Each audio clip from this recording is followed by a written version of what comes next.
What do you call a person who does not eat meat? Valedictorian. If you enjoy spending time alone, what type of person are you? Inverter. What do you call a person who is attracted to both males and females? Bicycle.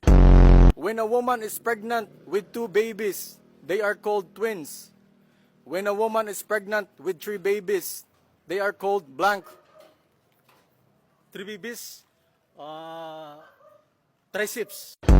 What is the plural form of shell? Children.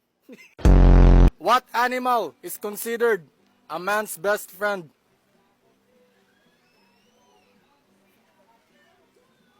Crocodile. What's worse than a breakup? Back pen.